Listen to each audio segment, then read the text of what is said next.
All right, welcome to the Rhone Valley, part 1. Another of our groovy tutorials here at Best Wines Online. Here to educate you, the wine consumer, and give you the basics on some of the world's most famous wine growing areas. We're going to start with the northern Rhone for this part of the tutorial.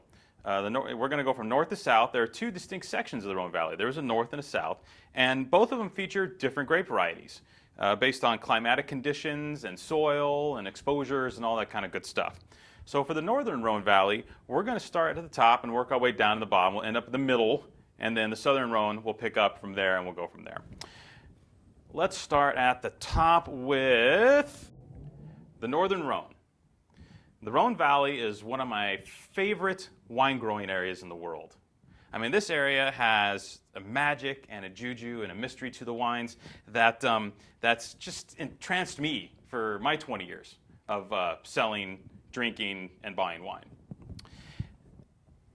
Why is it so cool? You know, it's one of the most distinctive wine growing regions of the world, sometimes even more distinctive in Burgundy or some of these other areas that are known for their terroir, you know, their sense of place. And what I like about it is the differences in this sense of place as you go from area to area, from north to south. And what we're going to do is basically we're going to go, like I said, north to south in the Rhone Valley, and we're going to start in an area called Cote Rotie. Now the Cote Rotie are the famous, French translated roasted slopes in the northern Rhone Valley. And the wines in Cote Rotie grow on these serious, hardcore, terraced hillsides. I mean, literally, while you're harvesting, you can fall to your death. And the wines there are really distinctive.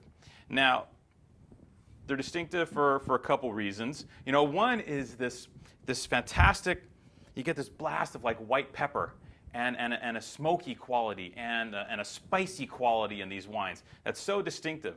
And basically what it is, it's partially these special vineyards and these slopes, these hillsides, and it's also the Syrah grape, because these wines are made mostly from Syrah. Now, what is the other grape variety in Cote Rotie? Guess what? White grape variety. You're allowed to use up to a certain percentage, I think it's about 15% of Viognier to make the Cote Rotie wines.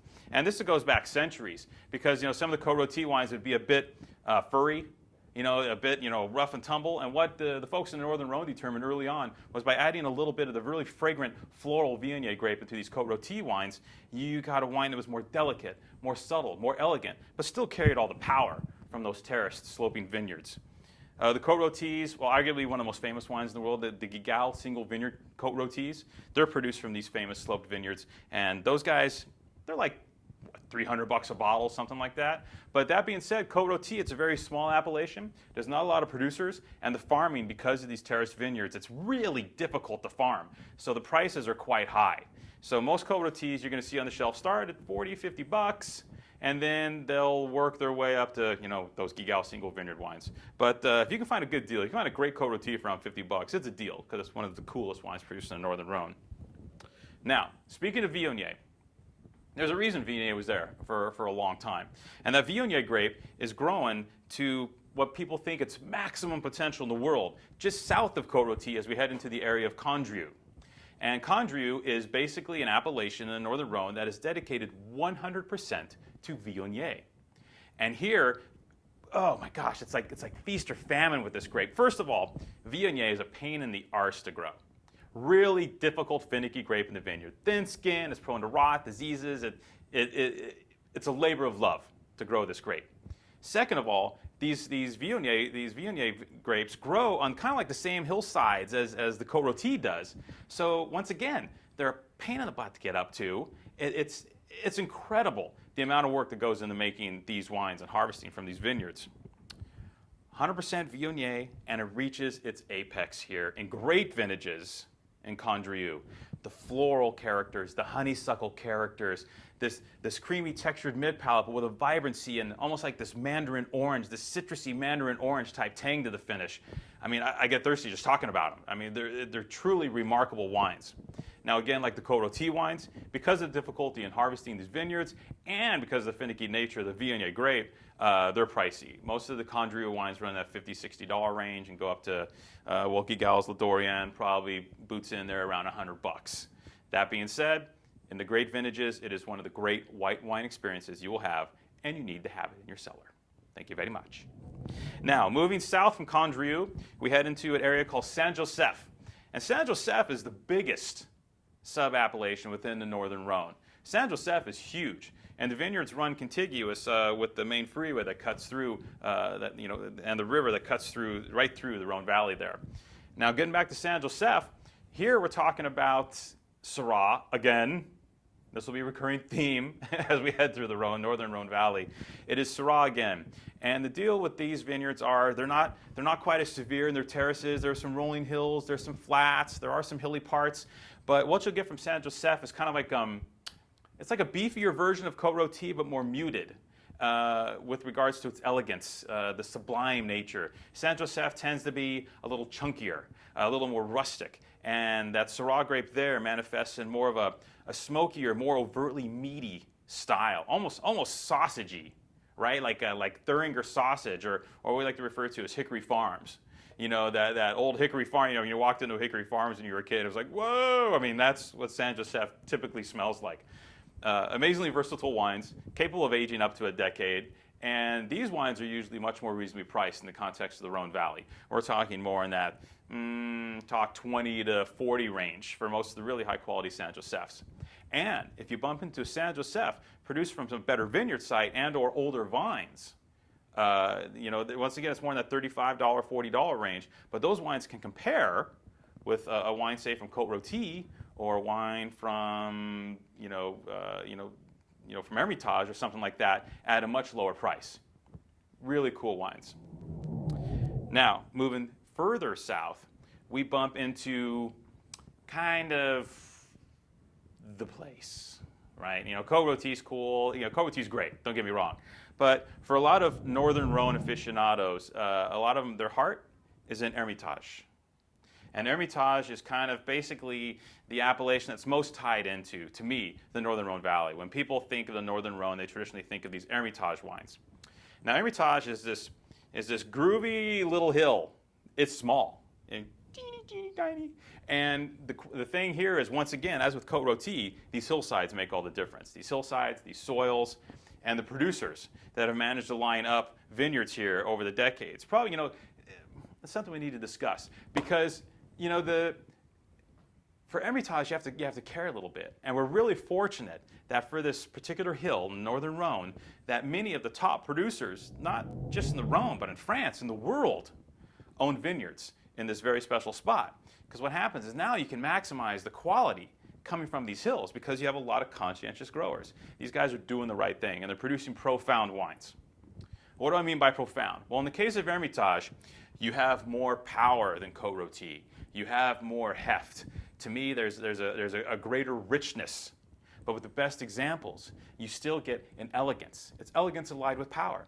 There's a stronger white pepper quality to me in Hermitage than in the Cote Rotie wines.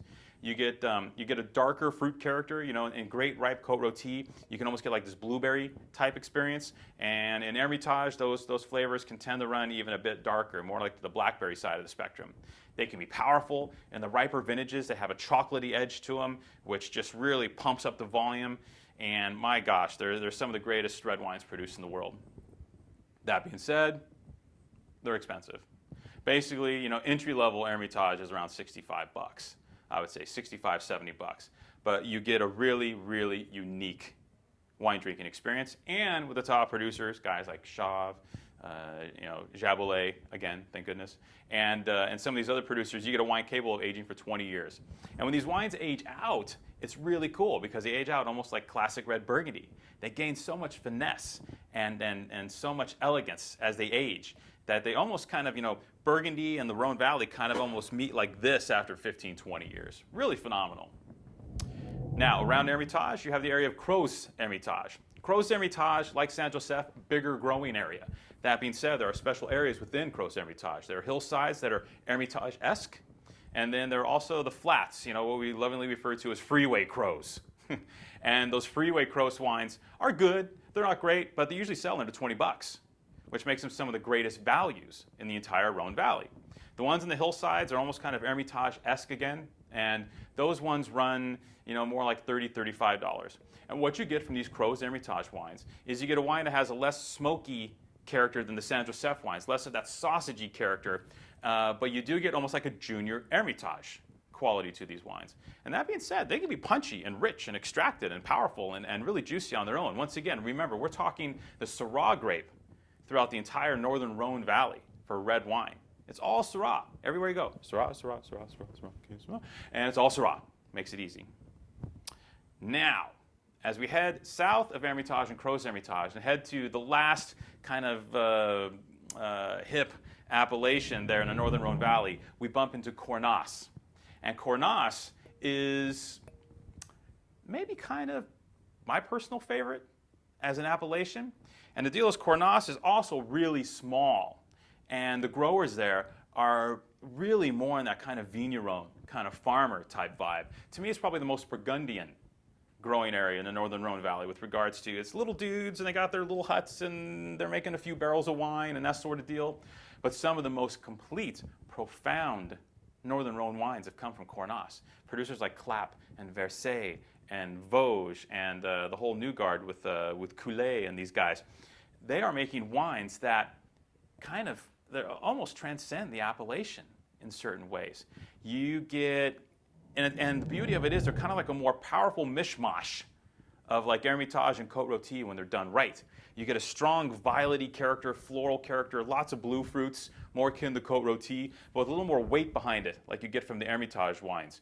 And maybe just because of some of the producers there, I mean, some of the wines almost have a little furrier character. The tannins can be a little more rugged, which was the knock on Cornas early on. But what we have seen over the past 10 years, 20 years is a refinement of these tannins. So now you get all the richness of Cornas, and the wines are a touch less furry than they used to be, which, like I said, was probably like the knock on Cornas.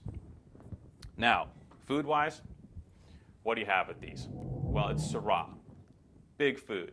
You know, in the northern Rhone, they drink big, or they drink big food, thanks. They eat big food. You remember, you're south of Lyon, which is one of the dining capitals of the world.